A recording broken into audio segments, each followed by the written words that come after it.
નમસ્કાર દર્શક મિત્રો, @ગુજરાતમાં આપનું સ્વાગત છે। મહારાષ્ટ્રની જેમ હવે સુરત શહેરમાં પણ ગણેશોત્સવની ઉજવણી ધામધૂમથી અને ભવ્ય રીતે કરવામાં આવે છે। સુરતમાં છેલ્લા 5-6 વર્ષોથી આયોજકો ગણેશ વિસર્જનની જેમ જ ગણેશજીની મૂર્તિની પધરામણી માટે આગમન યાત્રા પણ ભપકાદાર કરી રહ્યા છે।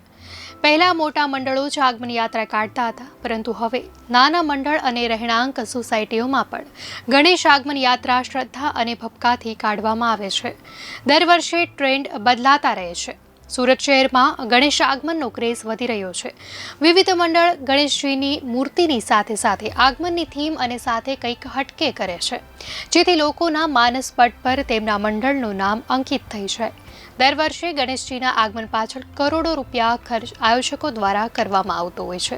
ત્યારે શહેરમાં ઠેર ઠેર ભવ્ય આગમન યાત્રાના દૌર સાથે સુરત શહેર જાણે બાપ્પાની ભક્તિમાં રંગાઈ ગયું હોય તેવું લાગી રહ્યું છે, જે અંતર્ગત હવે સુરતવાસીઓ પણ મુંબઈ સ્ટાઇલમાં શોભાયાત્રા બાપ્પાની આગમન યાત્રા પાછળ લખલૂટ રૂપિયા ન્યોછાવર કરતી ભપકાદાર યાત્રાઓ કાઢે છે।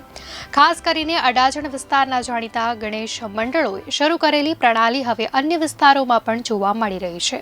સુરતમાં અડાજણ, વેસુ, અલથાણ, પીપલોદ સહિતના વિસ્તારોમાં ઠેર ઠેર હજારો લાખો રૂપિયાના ખર્ચે બાપાની આગમન યાત્રાને ભવ્ય બનાવાય છે। હાઈટેક મ્યુઝિક, લાઇટ સિસ્ટમથી માંડીને અન્ય શહેર રાજ્યના કલાકારોને પણ શોભાયાત્રામાં બોલાવવામાં આવી રહ્યા છે, તો બાપા માટે ભવ્ય થીમ બેઝડ સેટ પણ તૈયાર કરવામાં આવે છે। સુરત શહેરમાં 8,000 જેટલા ગણેશ મંડળો શોભાયાત્રા કાઢે છે। બધું મળીને 50 કરોડનો ખર્ચ બાપાના આગમન પાછળ થતો હોવાનું માનવામાં આવી રહ્યું છે।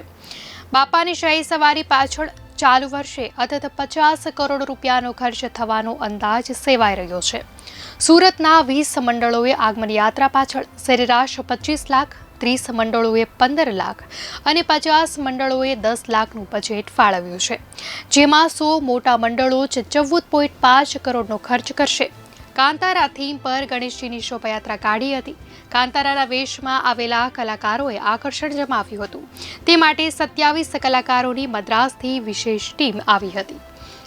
લાખો રૂપિયાના ખર્ચે જ્યારે ભગવાન ગણેશજીની શોભાયાત્રા કાઢવામાં આવતી હોય છે, ત્યારે હજારોની સંખ્યામાં લોકો આ શોભાયાત્રા જોવા માટે ભેગા થતા હોય છે।